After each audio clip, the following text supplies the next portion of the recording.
Well, I'm Laura Riley. I'm the coordinator of Chicago Wilderness, and I want to welcome you here to today's Cafe on CommuniTree, an urban forestry program based on collaboration. Here's a few more folks. And with that, I want to give a thank you for the support from the Illinois Department of Natural Resources, Urban and Community Forestry Program, and the U.S. Forest Service. This funding has allowed us to do these cafes and help promote communities improving urban tree canopies across the region. For more information on Tree City USA, please see the link in the chat. And with that, I'm going to turn it over to Drew Hart. Good afternoon, folks. Really great to be here, and thanks so much for taking the time to be with us this afternoon to learn a little bit more about the CommuniTree program. I'm the urban forestry specialist for the U.S. Forest Service, serving here in the Chicago region. And my work is basically to assist municipalities, not-for-profit groups, community organizations, as they try to support more urban forestry efforts and strengthen those efforts in the region. So I'm going to go ahead and try to share my screen. All right, so this afternoon, I just wanted to take some time to share with you about the CommuniTree program and how it was developed.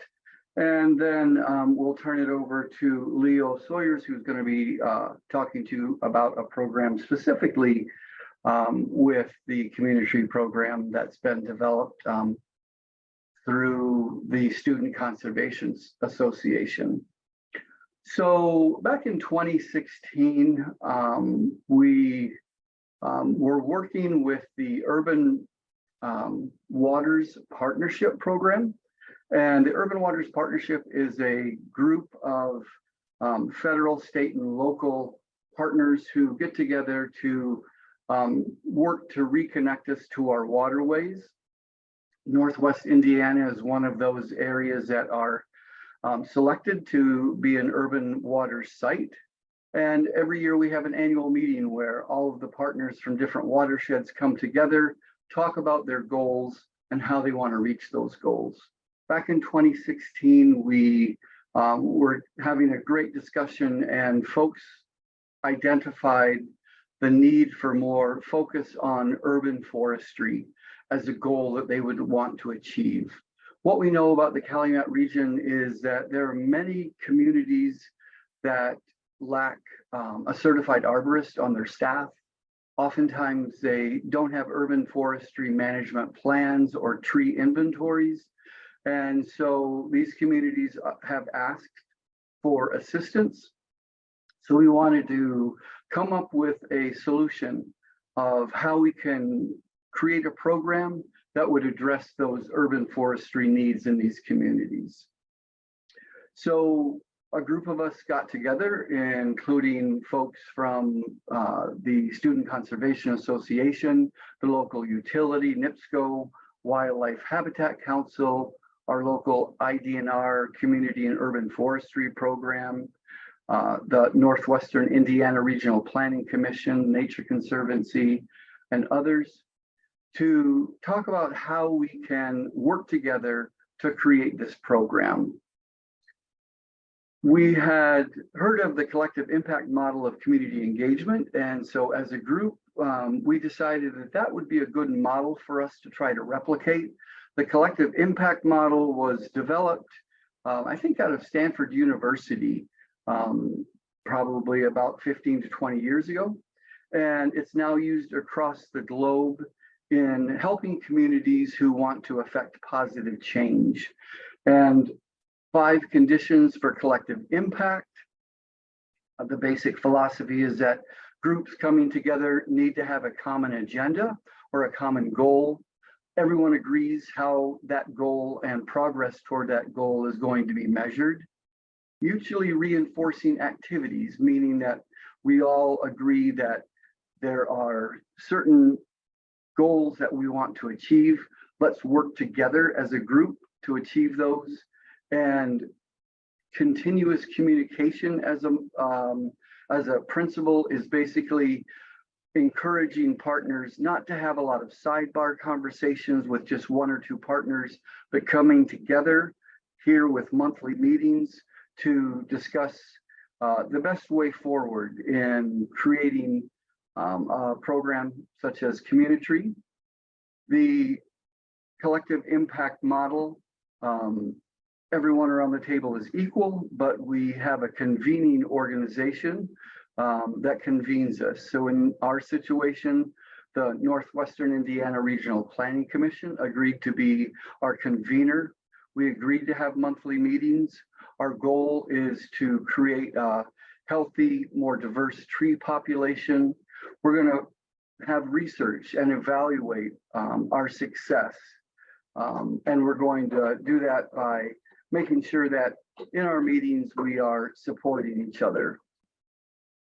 A year later, we had worked together to write some grants and provide some funding so that we were able to kick off the CommuniTree program at a park in East Chicago in Northwestern Indiana.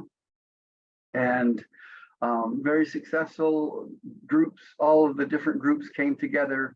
I think we planted about 25 trees, and we haven't looked back. So as we've been meeting and working together, supporting each other, writing grants, figuring out how to best address the needs of urban forestry in our communities, 3 tree planting modalities have arisen to address this need. The Northwestern Indiana Regional Planning Commission has passed through grants to municipalities. The Wildlife Habitat Council plants with industrial partners, and the Student Conservation Association hires young adults to assist communities both planting and caring for trees with tree members and volunteers.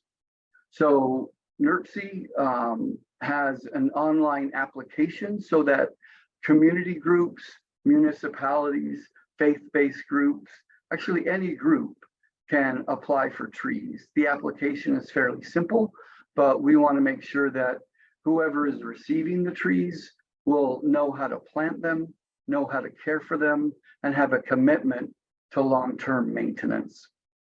We then order trees from several nurseries, bring them to the tree yard there at NERC, which creates a temporary tree yard. And we have a requirement that if you receive trees through this grant, that you attend an urban forestry basic training so that all participants who are receiving trees will understand how to properly plant, how to properly care for trees. These communities will then take those trees back to their municipalities or community groups, schools, churches, faith-based groups, and plant and care for them. They're required to track those trees, inventory them using a GIS system or even a paper and pen system. In addition, we also offer trainings to anyone in the community. So we've had trainings on how to prune trees correctly, how to create a tree ordinance, how to work to create a tree board, and a variety of other workshops and trainings that actually anyone can come to, but we specifically target those folks who have received trees from us to come to those trainings. And then communities receive beautiful trees in their parks, along city parkways, tree lawns, and other locations.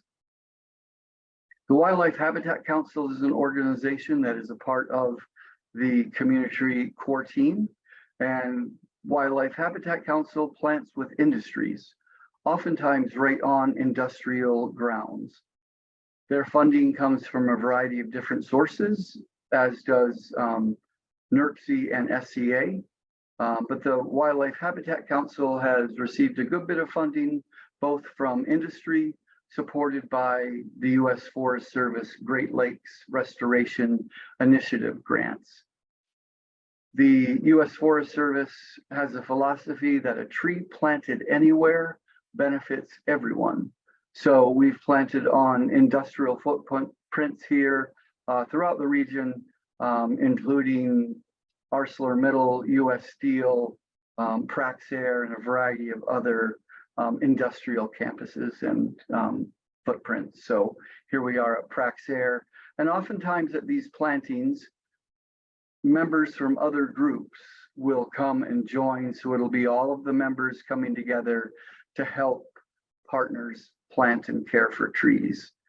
The companies then are in agreement that they will care for the trees. Here we have planting at the utility company who funded the tree planting. We brought the volunteers along with volunteers from the corporate group. Here it's Praxair that brought out their employees to plant trees. And they've planted several hundred trees across the region. Another partnership has actually been an interesting one with the Nature Conservancy here in the region, where we realize that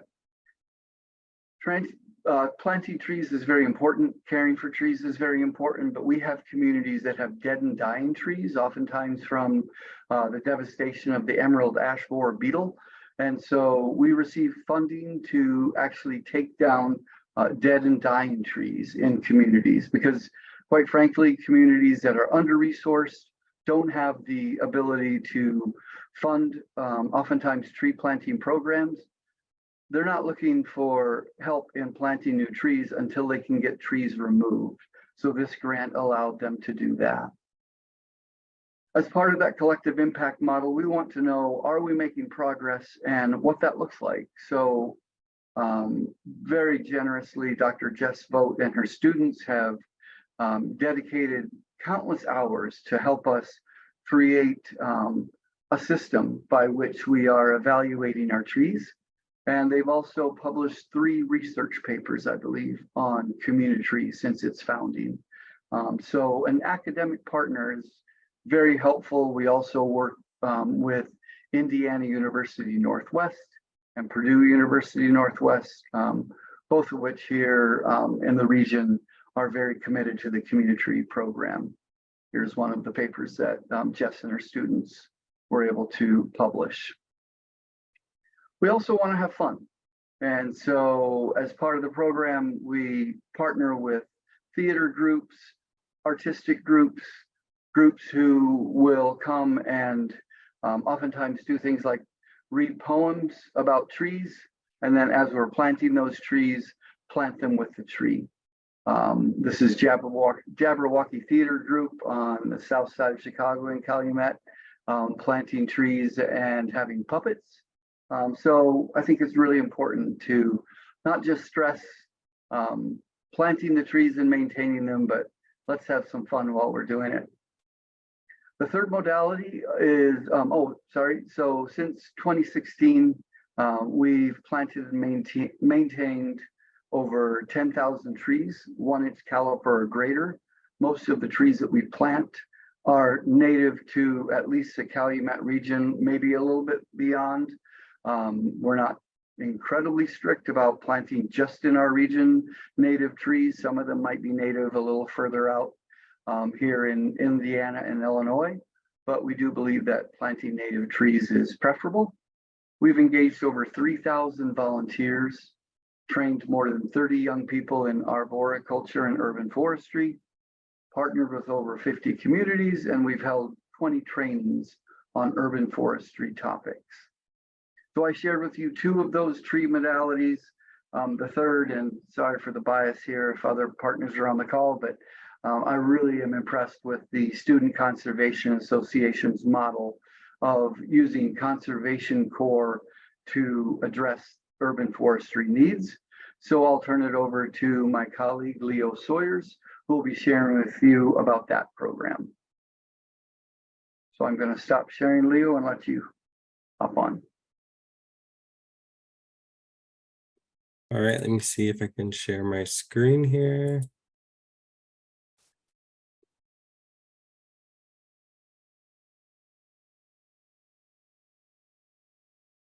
Okay, I think, can someone give me a thumbs up if you guys can see? or let me know you guys can see. Yep, we can see it, Okay, perfect. just not full. screen. There we go. So hello, everybody. My name is Leo Sawyers. I am with the Student Conservation Association, and my role here with the SCA is the Community Program Manager. And so I help oversee and facilitate and manage the crews that we have here in Northwest Indiana. And so I wanted to take a little bit of time and build on top of some of the content Drew was sharing about SCA and our involvement with CommuniTree, but also introduce who we are as an organization and our urban green programs, the need here in Northwest Indiana, and again, how SCA has been able to help municipalities and communities with those needs in partnership with CommuniTree. And so if you're not familiar with the SCA, stands for the Student Conservation Association, and we are a nationwide nonprofit, though we do have a community focus. And there's a variety of different types of programs that the SCA is involved in. Here in Northwest Indiana, we primarily do focus on urban forestry because that is one of the biggest needs. But there's other things along restoration. There's carpentry type work. There's a wide variety of things that our crews are able to tackle. But again, here in Northwest Indiana, one of the greatest needs is increasing our urban forest and tree canopy. Our urban green programs or community programs focus on youth leadership and leadership development, creating more resilient cities and bringing communities together, and also climate justices and elevating youth and young people voices who are in our programs on different issues that might be affecting their communities. Again, speaking on the need for increasing our urban forestry programs here in the region and our tree canopy needs. Lots of hard surfaces, very industrial area, lots of cities, highways, roads. And so there's constant, whether it be noise pollution, air pollution, water pollution, stormwater runoff, flooding, creating more heat islands and heat related illnesses in some of these areas. Some of the work that we do, we've gotten really good feedback from the community on just how it's been able to transform the community, our municipal partners, whether it be a capacity issue and not being able to, again, plant the trees, maintain the trees, or take down trees. Some of the work that we've done has been really valuable to the communities that we serve. And so this is, more than just, one organization coming, into a community. It really does take, a whole network of municipal partners, industry partners, community engagement. And so share a little bit more with you guys about what that looks like. For example, one of the communities that we have worked in the past and are continuing to work in, if you guys aren't familiar, is Marktown. Marktown is a community on the north side of East Chicago. And it is it's in one of the most industrial neighborhoods in the country. It's completely surrounded by a lot of different industry. And there's a pretty low tree canopy in this community.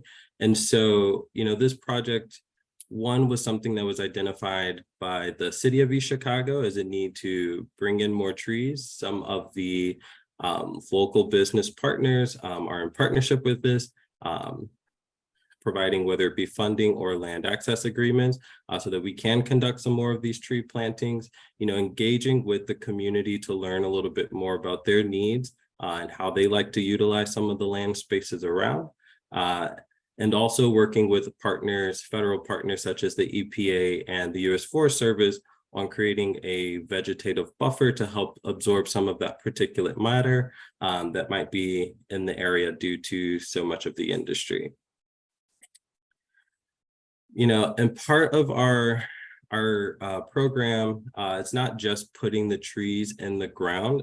It really is, that commitment to care. And so all of the trees that we put into the ground, we do follow a 2-year maintenance plan. And so that can be a range from watering, mulching, pruning, doing tree assessment, tree health assessment, staking trees, putting, tree guards around, and really just kind of coming back to make sure that the trees that we are putting in the ground do have the best chance of success and are able to, make it into maturity. That's the hopes. And so this is a really cool picture because this kind of shows that the involvement isn't just so much, crews being able to come in and do the work. It really is coming in and sharing some of that knowledge on proper tree planting and maintenance, and really helping inspire and build that next generation of conservation leaders with the youth that are in these communities that we work in.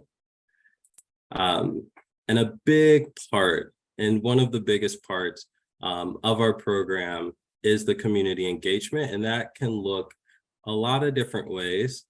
We've done tabling events, we've done, speaking to local residents at their homes, whether it be, going to different engagement events that other organizations are hosting and, connecting with those networks.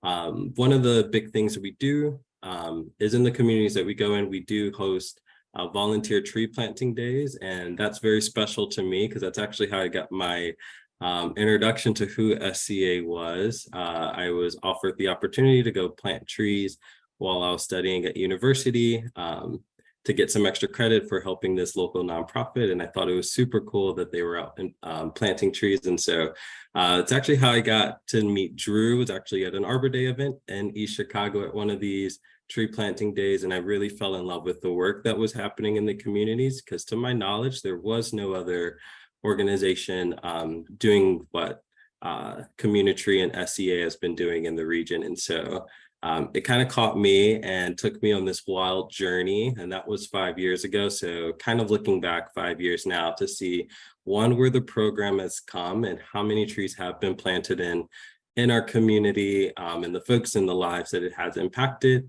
has just been really special to me. And in this photo, actually the bottom right corner, I remember this because we did a local planting at the schools. And so that's one of the ways that we also engage with communities, is we do work with different school systems, School City of Hammond, School City of East Chicago, primarily, and School City of Gary, or the Gary School City Corporation, and engaging, going in, working with the youth of those schools, teaching them about the different eco services, and the crews are able to present and share and also engage the young folks coming outdoors and getting their hands dirty. And so it's really cool to kind of see the different students get excited about it and get that extra level of ownership for, their school grounds and their community, and make those moments that we all know are super special.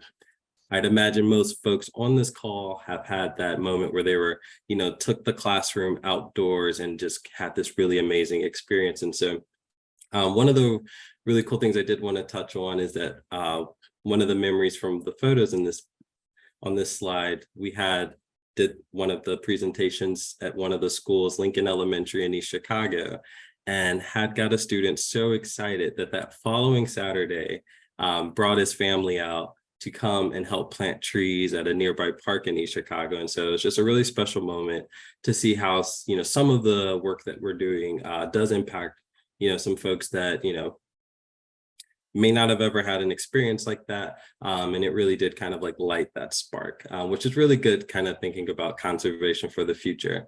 But all of our young adults that come through our programs, and I guess I should clear that up too as well. The folks that make up our programs are young adults.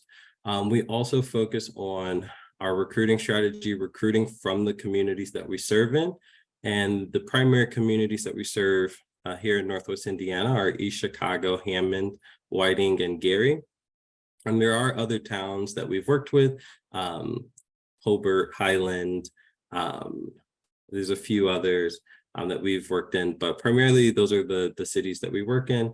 And so we do focus on trying to recruit locally, recruit local young adults who may not have a strong background in conservation. And so this is an opportunity for folks to get a feel for, you know, what careers in urban forestry or in conservation might look like. We do a lot of professional development and try to create as much exposure to, you know, the young adults in our programs to different professionals locally in the region that might be working on various different projects, as well as it might be working alongside other organizations for joint working days, going through special certifications, whether it be like CPR or herbicide applicator or chainsaw training, you know, really trying to create a local workforce here. And so a lot of the members that come through our programs either return and join our programs again, or, you know, go out and seek careers that might be in the conservation field or not, but they do get to at least take away with them these really valuable experiences that, you know, they may not ever have, you know, thought were possible, didn't know that this was going on in, you know, their backyard or whatever it might be. And so it's a really beautiful opportunity for, you know, local folks to connect a little bit deeper with their community, and also help like make their community a little bit more beautiful, you know, creating more of those green spaces, creating more equitable access to nature, and really helping build that sense of community. And so with that, I guess we can kind of pause here and see what kind of questions might be out there. I'm going to stop sharing my screen because I can't see anybody. How do I stop sharing this?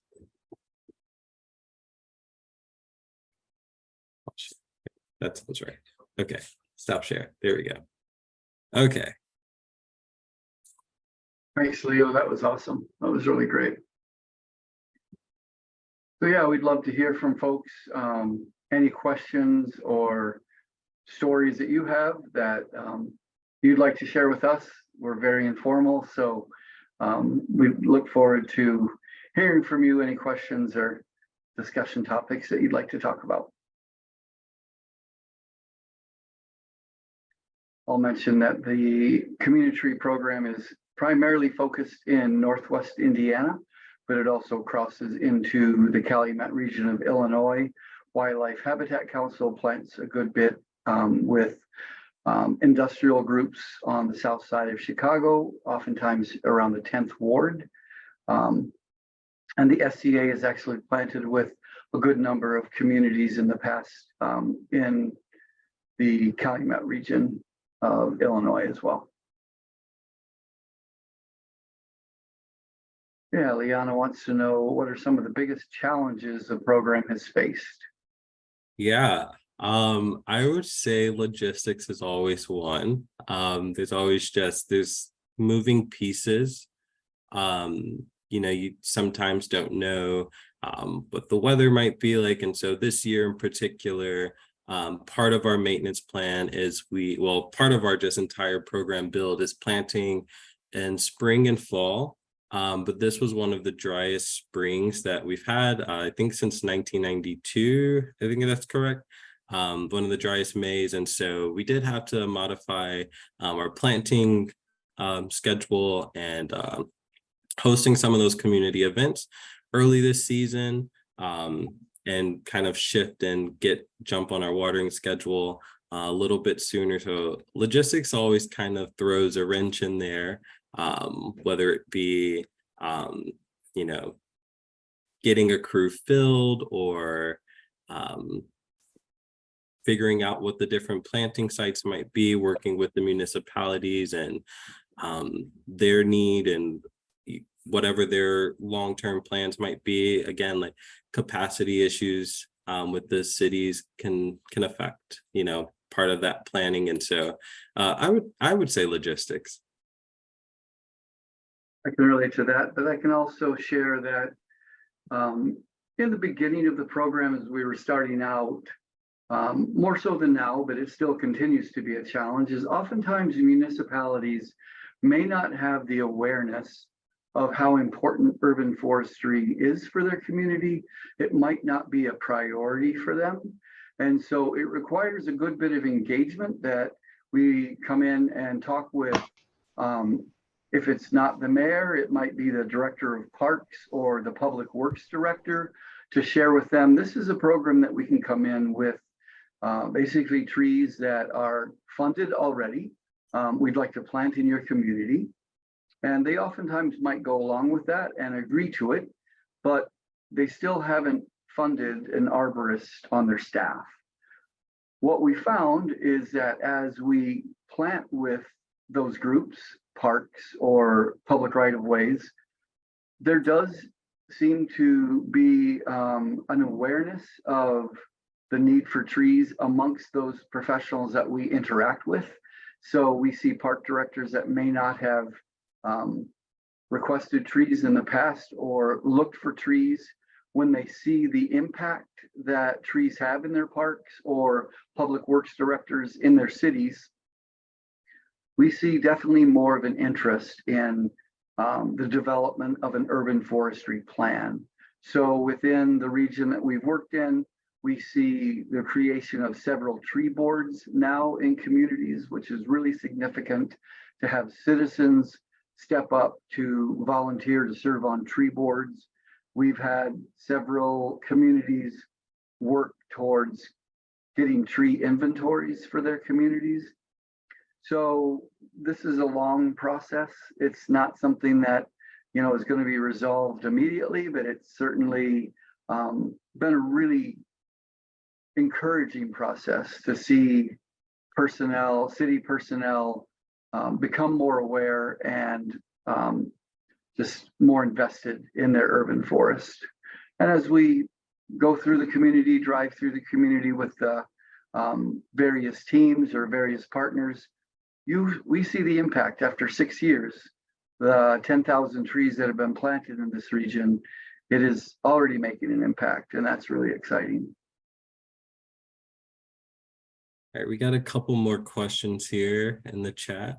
So Christine Lorenzo dropped in. Do many of the SDA participants continue in the urban forestry field? That, I guess it depends the angle. And so we do have like a high retention for our programs with the SDA. So we do get a lot of folks who have done one of our crews in the past return for multiple seasons. In terms of leaving and going to another organization, there has been some folks that landed, you know, full-time positions either with other organizations or, you know, took some type of internship elsewhere. But I don't, yeah, I guess maybe not directly like in the communities that we are in. And I think that might be more so about the opportunities that are available. We would love to see more careers, you know, available in some of the municipalities that we work in, whether it be a certified arborist or, you know, a tree keeping crew that is housed within, you know, the different cities. And we would love to see more of that. That kind of bridge doesn't necessarily exist just yet, but we are hoping, especially with more of this funding and support in urban forestry, that we will see a better bridge and link towards folks exiting our programs and gaining more of those full-time career status in the urban forestry field. So we're not quite there, but we would love to see more of it. And I'll share, it's just really exciting to partner with a variety of different organizations throughout the region. Chicago Region Trees Initiative, which works throughout the Chicago region, has been very helpful in providing technical support, and Open Lands as well. We've partnered with Open Lands on 2 or 3 plantings. And now that the Open Lands Urban Forestry Group has a really great apprenticeship program 3-year Department of Labor accredited arborist, certified arborist apprenticeship program. We're hoping that we can see the ripple effects of a program like that by providing opportunities for the folks that have gone through that program, hopefully in places like Northwestern Indiana and the Calumet region, who certainly need certified arborists. That's a great question, Christine. We also, go ahead. When you talked about like the relationships with the municipalities and getting them to get a certified arborist and become a tree city and all of that, is it a sort of like a chicken and the egg? I mean, are you approaching them, Drew, from an organizational level, or are they seeing the work and the results of the SCA? Like, how does that work to really spur that next level of engagement that everybody wants to have happen? That's a good question. And I think it's a little bit of all of the above. It's been interesting to see, certainly it is relational, and it's very important to develop the relationships with schools. So within each school, they usually have a grounds crew headed by a grounds crew superintendent that is very connected to all of those schools. The mayor of a city is, really vital oftentimes, but it is those kind of lower level folks who, not necessarily lower level, but not at the mayoral level, who are seeing the results and then communicating that to the mayor's staff or other staff. So just from my experience, though, I think it is seeing trees in their community, coming out to an Arbor Day event and seeing how 100 people will come out to an Arbor Day event, various companies, city employees, SCA and other volunteers all working together. Seeing that in action, I think really has made a difference. And we definitely see in all of these communities, some level increased interest and level of having more of a robust urban forestry program. It's a work in progress. Definitely a work in progress. Yeah. With big results. I mean, your statistics are amazing. So it's great to see. Thank you. For having. Any more questions? Yeah, there's another one from Christina, and wants to know if the CommuniTree program is ongoing or does it have a timeline? So we met our goal of planting 10,000 trees last year, and we had a really great celebration. It gave us Arboretum, and lots of partners came out to celebrate that achievement with us. And we decided that we really need to now look ahead and set another goal.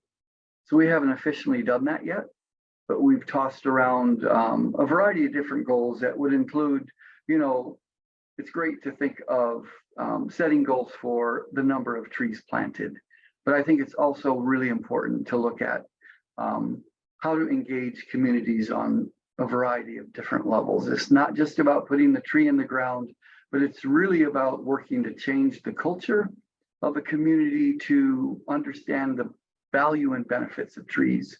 So if we have more volunteers from the community coming out to plant, that can really affect a community at a grassroots level. Urban forestry and tree planting certainly is wonderful for the environment, but it's also a great community building activity. So I've certainly seen groups of folks coming out from their neighborhood planting trees together, and it engenders more communication. I've heard people oftentimes say, I haven't talked to that neighbor in 3 years. And here people are coming together for something really positive. Once they're done planting, let's say 20 trees in a community, they look back in their neighborhood and say, wow, we were able to do this. And this actually relates directly back to some of the research that DePaul has done and Dr. Jess Vogt previously at Indiana University, where we see if a community comes out and plants trees together, they're definitely more apt to have that ripple effect to say, okay, what else can we do? We've been able to accomplish this. What else can we accomplish? Perhaps there's a vacant lot that we can create into a pocket park. We can create community organizations that work together to green up schools in the area. And that happens. And that's one of the more exciting things for me, being a part of it's a movement. It's a wonderful way for communities to come together and work together to improve their own neighborhood.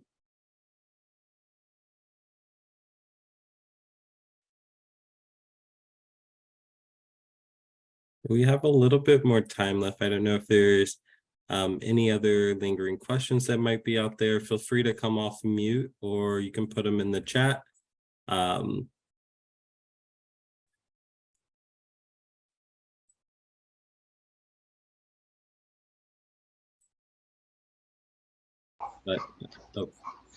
I have a question. Just because of what he just talked about, can you talk a little bit about how community perceptions of urban trees are changing? Do you feel like it's different than when you started, or in your case, Leo, you know, when you're relatively recent thing, or do you think, I'm just curious, like, do you feel like that is emerging? Is it an easier conversation to have with schools and with industry than it was 5 years ago?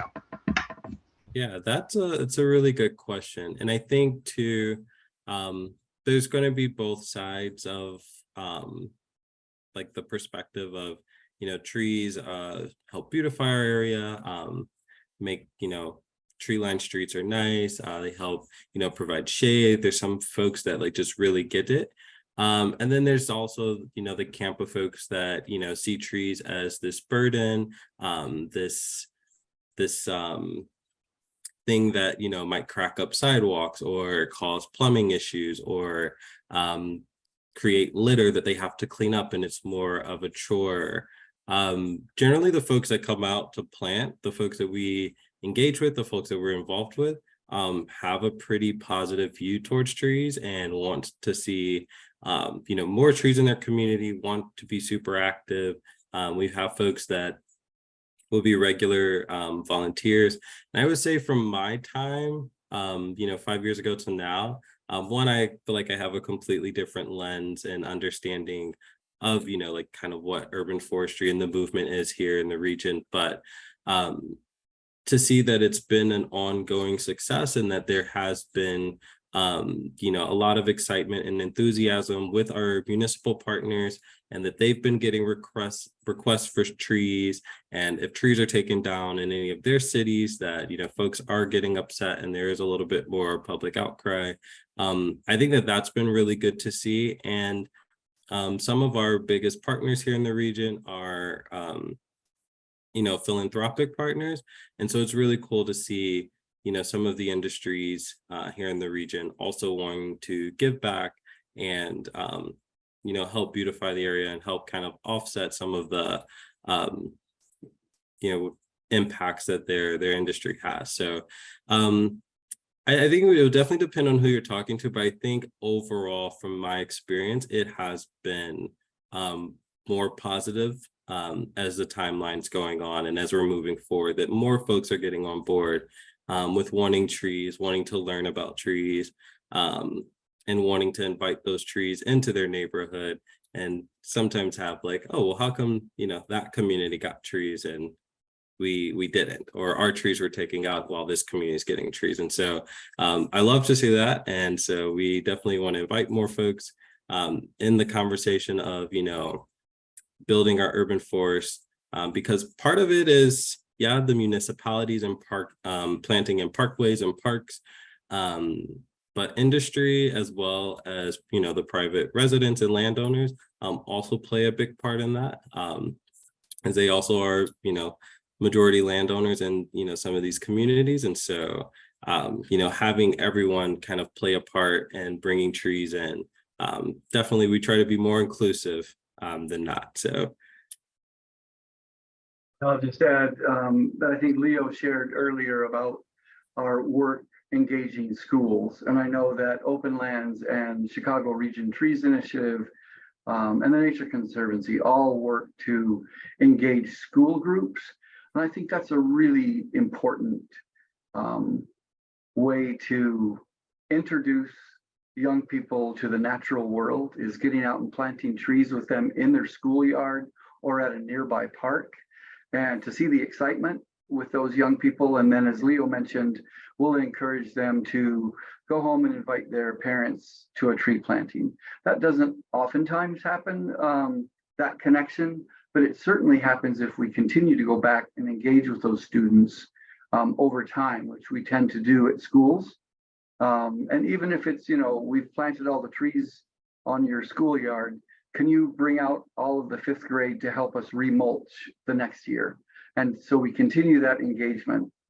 Also, when I'm working with young people with the Student Conservation Association in this program, oftentimes when they start out, they're not necessarily aware of maybe some of the benefits of trees. They're not, let's say, the stereotypical tree huggers, but as they learn more and participate more in tree plantings, it's just really exciting to see that transformation that happens.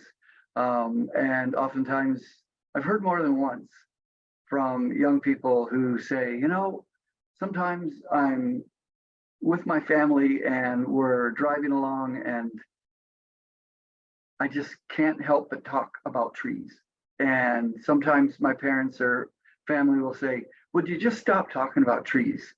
And I get that because I have that same experience sometimes. I have to really filter, and because when you work with trees, you can't not see them when you're in the community, and especially those trees that you've helped plant. So it's great to see that connection that young people develop, because if you plant those trees as SCA does with volunteers, and then they go back every week for 2 years and 3 years if there's a drought, like we're having right now, then you develop a really strong connection with those trees. You just can't help it. You're keeping them alive. And to see that happen amongst the teams certainly is really exciting, and you see how passionate people can be. And Maria, I think that this is a really great time for urban forestry. Right now, with all of the environmental challenges that we're facing, it's really important, I believe, for us in urban forestry not to oversell trees, to say that trees are the answer. Trees are a part of the answer. Trees are part of the solution. Let's just be very realistic about what they can do. But an example, Leo shared the Marktown neighborhood that's completely surrounded by industry. We're partnering with EPA Region 5 with several other partners to create vegetative buffers, so that we're planting buffers of coniferous trees that can help capture particulate matter. Coniferous trees are actually better at doing that than most other trees because we have year-round benefits with conifers. And the needles are a little more resonant, so they actually attract the particulate matter in that way. So we've now planted several of these vegetative buffers in the region where there's a high degree of industry. So we're planting sometimes between steel mills and neighborhoods, or busy highways and neighborhoods. And we see people come out and help us as we're planting. And sometimes you just do see that light bulb that comes on when we're planting. And it's very obvious when there's this long row of trees planted very densely together to help create that vegetative buffer. That sends a message.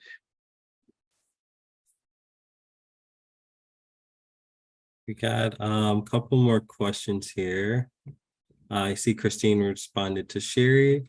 We have one from Melina, and that is, how do we support municipalities for maintenance after the 2 years of SCA's involvement? That is a great question. Go ahead, Leo, if you'd like. Yeah, I can jump on that. And so, us, SCA, as a nonprofit organization, we are focusing on the front half, as what our funding allows us, and kind of how we're building out our program, getting the trees in the ground. So working with, the different municipalities on, what their tree needs are, identifying where those locations that they need trees at, and getting those trees in the ground and maintaining them for the first 2 years. After that, SCA's involvement is more hands-off. We don't continue to maintain those trees. We would like to build up our program. And again, that's, working with the municipalities on what their capacity is. But after that 2-year mark, any kind of maintenance that does need to be done on those trees, the municipality or, organized community members, might go after and help and maintain those. And that's where partnerships are also really vital. So we talked about the Northwestern Indiana Regional Planning Commission. We've offered pruning workshops, and primarily the folks who came out to that pruning workshop were people from municipal workers from those communities, so that they will understand how best to prune trees. We'll actually do that with public works employees or whoever is responsible for doing the pruning. We'll have workshops for them to teach them just, basics of pruning, and that's our pruning the trees that we've planted. Larger trees, oftentimes they would have to bring in contractors, but the communities have also partnered with us in requiring, one community in particular has required their landscape contractors who are mulching in all of their parks, and they were volcano mulching. So they required them to all come in, at least a representative from each company, to come in, and we did a workshop on proper maintenance, including mulching of trees. And it's really exciting to see a community that had most all of their trees in their parks incorrectly mulched by volcano mulching up the trunk. All of a sudden, all of the trees are now correctly mulched. So those are the kind of little successes that keep us going and encouraging the communities. I have oftentimes, on my phone, I've got public works directors who, if I see, trees that are starting to look stressed or trees that might need pruned, I'll have a good relationship with that person already, so I can just give them a call to say, you've got trees over here on Broadway that really you should take a look at. So those are also important, just means of communication that we'd like to increase, but it continues to be a challenge. And Melina's with the Delta Institute, who's also working and a partner with the CommuniTree program. So we look forward to working with you on coming up with some of these solutions, Melina.